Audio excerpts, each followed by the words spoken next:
अब इस केस में मैं जी जब मैम। इन्वॉल्व हो गई हूँ तो मैं आपसे रिक्वेस्ट कर रही हूँ, आप मुझे कोई भी एक एप्लीकेशन दो। मैं सीएम जो योगी जी हैं, मैं उनके पास 3-4 बार अपने काम के लिए भी जा चुकी हूँ। मैं वो एप्लीकेशन लेके खुद से जाऊंगी। ज्यादा से ज्यादा क्या करेंगे वो? 1 हफ्ता हमें दौड़ाएंगे, 2 हफ्ता दौड़ाएंगे। आई हैव नो इशू, मुझे कोई इशू नहीं है, मुझे तो बड़ा मजा आता है doing all this step. Because अगर वो नो है तो फिर नो का मतलब होता है नेक्स्ट ऑप्शन, मतलब it's never failure, it's a next option. तो मैं अपनी कंटिन्यूस मेहनत करती रहूंगी। आप उधर से करो, हम इधर से करें, जो जो जहां जहां से कर पा रहे हैं वो सब जगह से करें। बिकॉज एक रिजल्ट अब आना है। आज 1 नवंबर हो गए, फिर से दोहरा रहे हैं। एंड आई एम विलिंग जी टू जी मैम। Do anything. आप मुझे बस एक एप्लीकेशन लिख के दो। बिकॉज वो लैंग्वेज, क्योंकि अब आप डील कर रहे हो तो I need performer from you only. आप मुझे मेरे व्हाट्सएप पे आप दे देना, मैं उसको एक कॉपी निकलवा के मैं खुद जाऊंगी सीएम योगी के पास। और जितनी जी जी एजेंसीज है मैम, मैं मैं आपको खुद व्हाट्सएप जाऊंगी, कर दूंगी। मैं जी एजेंसीज जी के मैम, पास मैं खुद आपको। जाऊंगी। जी जी ma'am, and thank you very much for this support. Ma'am बिल्कुल मैं आपको व्हाट्सएप पे कर दूंगी। आप भी एक एप्लीकेशन अपने उधर से आप भी आप कोशिश करिए आराम से मैम, क्योंकि करो, मेरे आप अकेले के मुझे, करने से नहीं ना ना, होगा। आप मुझे जी कल भेज देना, मगर आप मुझे कल भेज जी देना, नो इशू। बिकॉज क्योंकि मैं स्ट्रांगली कुछ पेपर लेके तो जाऊं, वो मुझसे पूछेंगे, मैं तो खाली वर्बली बोल दूंगी ना, but I have should be having a paper in my hand, you know, कि दिस इज ऑल फ्रॉम जी जी ma'am. People of the voice of India, you know. ठीक है ना? जी जी बिल्कुल, जी बिल्कुल मैम। प्लीज, प्लीज साक्षी, मैं इसीलिए सबके सामने बोल रही हूँ, please share me the details. मैं एप्लीकेशन लेके जाऊं योगी के पास खुद से। है जहां पर मतलब आपको हाईवे से उतरकर भी तकरीबन कोई हाफ एन आवर का डिस्टेंस तय करना पड़ता है। अभी रिसेंटली मैंने अपने चैनल पर व्लॉग पूरा डाला है उनके साथ जो मीटअप हुआ। टू बी ऑनेस्ट, जो लाइफ गुजार रहे हैं और जितनी उस टफ लाइफ में से उन्होंने अपने बच्चों के लिए जो कुछ किया, और अब जिस पेन में वो हैं, वो स्टिल अगर अपनी जॉब कर रहे हैं तो बड़ी दिल गुर्दे वाली बात है जिस तरह से वो जॉब कर रहे हैं या जो सारा प्रोसेस उनका चल रहा है। अब जब जहां तक बात है उनके लाइफस्टाइल की या उनका रहना सहन, तो वो तो जाहिर सी बात है, आपको पता है दुनिया में लेबर कहीं पे भी रह रही हो तो उसका लाइफस्टाइल तकरीबन सेम ही होता है, चाहे आप अमेरिका में है, चाहे आप सऊदी में है, दुबई में है, कहीं भी है। तो प्रॉब्लम जो है वो ये है कि एक शख्स के साथ सबसे बड़ी ट्रेजेडी ये हो गई कि जब आप सबसे ज्यादा ट्रस्ट कर रहे हो, और मैं समझ बताऊं कि जो बंदा परदेसी होता है उसका सबसे ज्यादा ट्रस्ट अपनी वाइफ पर ही होता है, क्योंकि बच्चे उसके पास होते हैं। तो वो बच्चे जी बच्चे जी भी बिल्कुल चले सर। गए, वाइफ भी गई और ये सारे मामला हुए, तो he is in pen, I must say.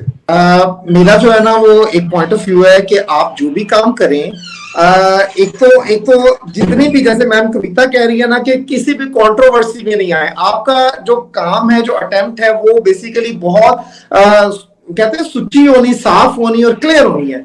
तो आप लोग जो काम कर जी रहे जी हैं, आई विश कि आपका जो ये काम है ना, ये कोई पॉलिटिसाइज नहीं हो किसी किस्म की, इस पर जो ऐसी चीज नहीं आए कि जिसमें कोई भी कल को हम ये कहें कि हम नेकी करने निकले थे और वो गले पड़ गई। ये अभी इसका इंशाल्लाह जाएंगे हो, इंशाल्लाह तुम्हारा अल्लाह तुमको कामयाब करेगा।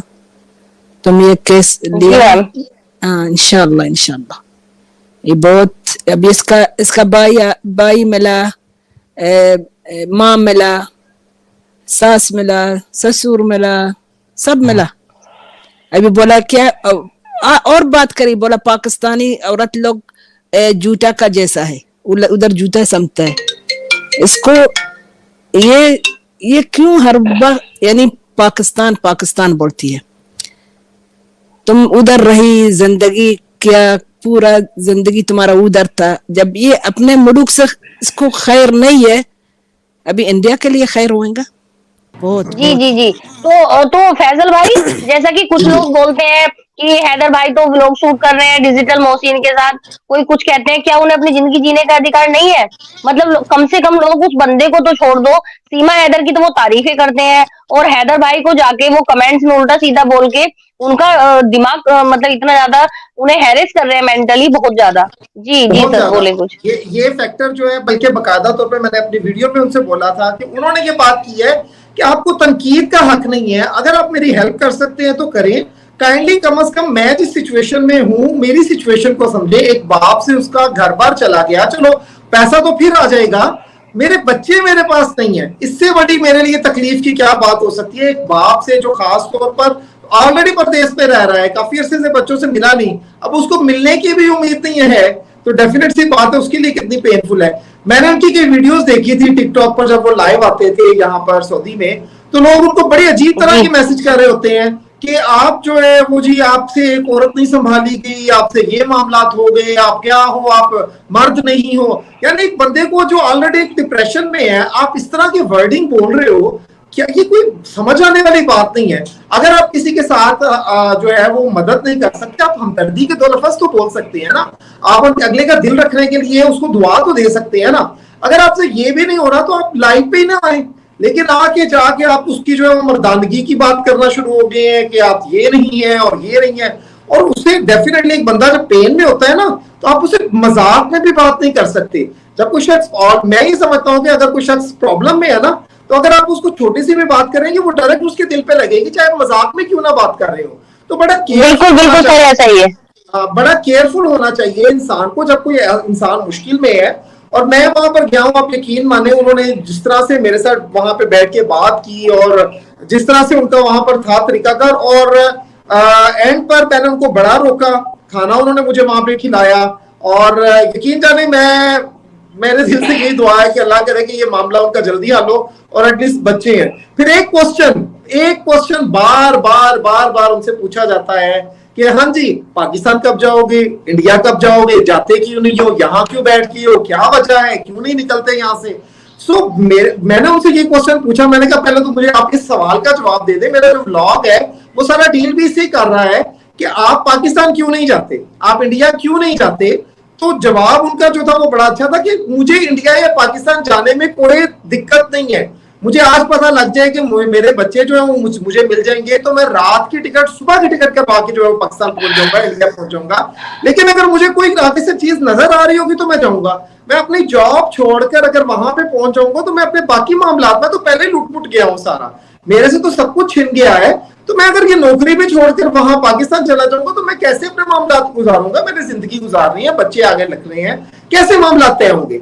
वो लोग बात करते हुए नहीं सोचते, वो बस बात करना जानते हैं कि कैसे बात करनी। बनाए गए हैं, लोगों ने बहुत अर्न किया है उससे, लेकिन उनकी जात के बारे में कोई भी नहीं है। आप तनकीद करें, आप सीमा ने ये कर दिया, हैदर ने ये हो गया, वो ब्रेकिंग न्यूज तो सबने बनाई है।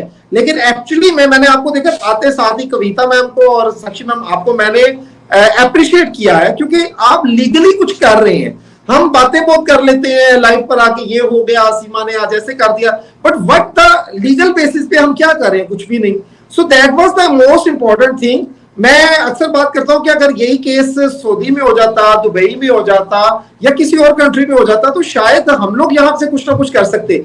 इंडिया में हमारी एक्सेस उस तरह से नहीं है, टू बी ऑनेस्ट। हम जानते हैं, आप हमारी वहां पर ना तो हमें वीजा इस तरह से इश्यूज हो सकते हैं, ना हमारी वहां पर लीगल फ्रीडम मूवमेंट है, तो बहुत रेस्ट्रिक्शंस हैं। So that is the main problem कि आप लोग जो कर सकते हो वहां पर वो शायद मैं यहाँ पे बैठ के या कोई और पाकिस्तान में बैठ के नहीं कर सकता।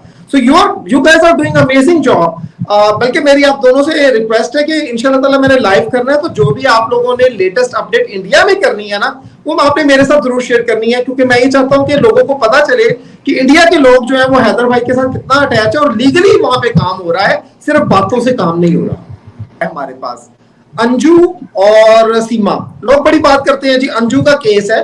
भाई आप केस की स्टार्ट देखें, बिगिनिंग देखें कैसी हुई है। अंजू ने एक लीगल वीजा लिया, उसके बाद वो वहां गई, उसके साथ कोई बच्चा नहीं था, और देन शी वेंट देयर, उसने वहां पर जाके शादी की, जो भी था उसका स्टेटस लीगल था। बाद में व्हाटसोएवर शी डिड, उसके बाद उसकी कोई न्यूज नहीं है, कोई उसने जाके वहां पर जो है वो जिक्र नहीं करना शुरू कर दिया कि दुपट्टा लेकर के मैं यहाँ आ गई हूँ, मैं मुस्लिम हो गई हूँ, कोई नहीं। सीमा की तरफ आप देखें तो टोटली डिफरेंट पोजीशन हमें नजर आती है। शी लाइक ना वो जाके प्रिटेंड ऐसे कर रही है कि जैसे मैंने पता नहीं कोई बहुत बड़ी, ठीक है आपने मजहब चेंज किया, आपका जाती फैसला है, किसी को किसी से गर्ज नहीं होनी चाहिए, बट आप उसको प्रिटेंड करो, उसको इनलीगली जाकर उस चीज को यूटिलाइज करके कि मैं इस चीज से कहीं ना कहीं लीगलाइजेशन हो जाए मेरी, मैं नहीं समझता कि that is a right thing. आप इनलीगल एंट्री हुई है, बात बड़ी क्लियर है, इनलीगल एंट्री हुई है तो आपको डिपोर्ट होना ही होना है, और तो कोई ऑप्शन ही नहीं है। आप लीगल आते, सचिन के साथ आते, बच्चे छोड़कर आते, किसी ने बात भी नहीं करनी थी, हम लोग भी यहाँ पे बात ना करते, किसी को सीमा से कोई गर्ज भी नहीं है। लेकिन यहां पर हमारा सारा इशू बच्चे हैं, हम सब जो बात करते हैं वो माइनर्स हैं, उनके बारे में हमारी बात होती है। और आप लोग जो काम कर रहे हो, मैं फिर से आप लोगों को रियली अप्रिशिएट करूंगा, जब you are doing amazing job.